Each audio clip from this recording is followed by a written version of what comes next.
What is going on, everybody?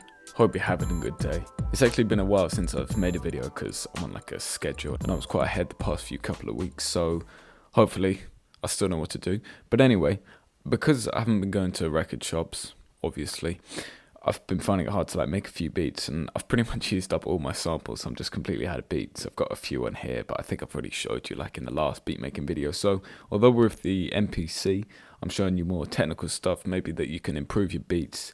Not really like a kind of, this is what you must do, but kind of just a new way that some of you might have been thinking about, and I'm here to test it out. The title of the video was, is the filter really that good? And that's why I've got the screen cameras, so I can show you what I'm doing on the screen, even though it's only like 2 lines long. Some people have been asking, and it's hard to like navigate it and stuff, so we're doing a bit of that as well. One thing that is really kind of important to MPCs and hip-hop music and stuff in the 90s and the way that I make beats is the low pass filter, and like the verses in the low pass section where it kind of all calms down and you've got space for your rapper to rap over it and stuff. Now, a lot of music back then was made with the S950 and stuff, which was famous for being 12-bit and its low pass filter with the high resonance.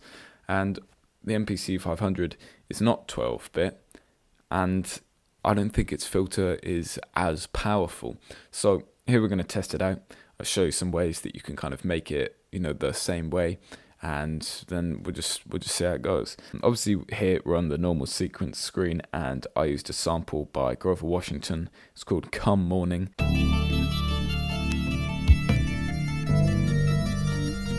Now, the way I did this, I think some of you might be able to hear if you're listening on headphones and stuff, that it's slightly lower res than CD quality. And the way I did this was on my turntable, I sampled it in at 45 RPM rather than 33. Not only though was that to save memory, because on older samplers, obviously you didn't have memory. This sampler, I've got the 128 megabyte version, which instead of the 16 megabyte version, which holds only, I think, just over 2 minutes of sample time, this can hold 24 minutes of sample time. So you really don't run into any problems with that even if you're doing like a huge track, because you're not going to be sampling like, one whole side of a record. The reason I did that was because obviously the computer has to work harder, and it drops down the kind of quality of it, because when you drop down a sample, obviously it slows down as well as the pitch, and so the computer has to kind of work more to fill in the gaps.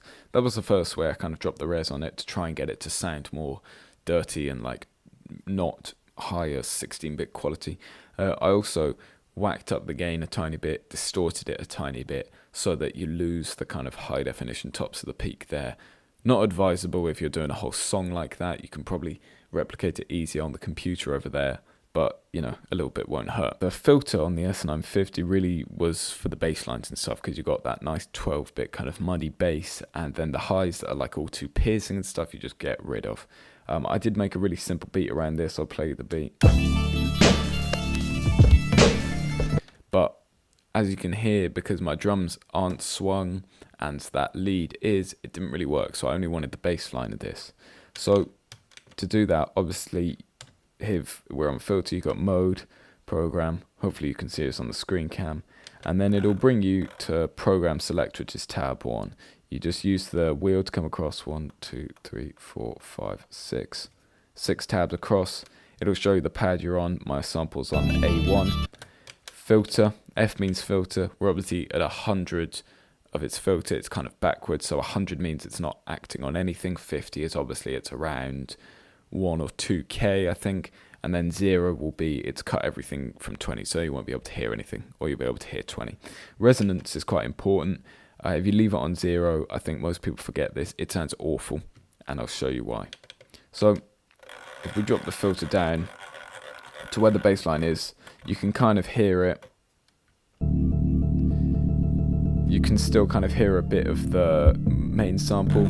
If we come down to like the 6, you really can't hear anything, it goes too quiet.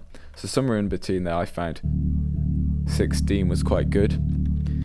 Now, it's obviously, you can still hear the highs. So what I'm going to do with the resonance, and this is what kind of made the S950 quite famous, is you want to bring it up actually quite high, maybe like 85, 100, so I've got it at 90, and this boosts the peak at where the filter is going. This section where the bass line is going to be boosted a lot. The volume's going to be a lot higher, so you can afford to drop the volume down to kind of hide those high notes even more. And you know, so obviously it's going to act loads on this first note.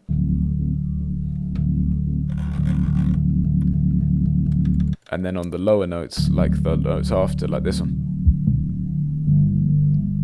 it's going to act a tiny bit less, but the first note is obviously the root note, and then that's on the downbeat, so you kind of want it that like anyway. Obviously, if we go too low, even though it does sound cool, you start to not be able to hear any of it. Gets a bit weak here, and you want to kind of see it. Where you should put it is where it kind of rings out and stops. So here, and you should be able to hear the kind of definition, just this long note in your headphones or speakers or whatever you're listening to it on. So this also, because it's the bass line and it's kind of slow, you can afford to mess up a bit with the drums. This is not a good beat. It's not, it's really not, but just listen to it.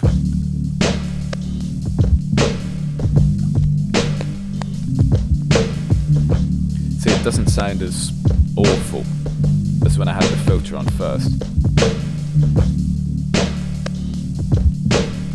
I've put a break in there. I wanted it to be faster, but I had a really stupid tempo because this is a super slow one, and then like 120 with this, you can't really slow it down.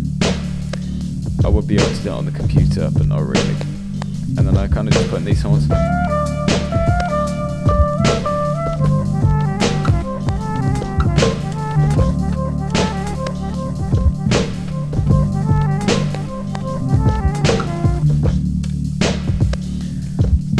The real reason for this was not to show you that awful beat, because you don't want to hear awful beats, you hear good beats only.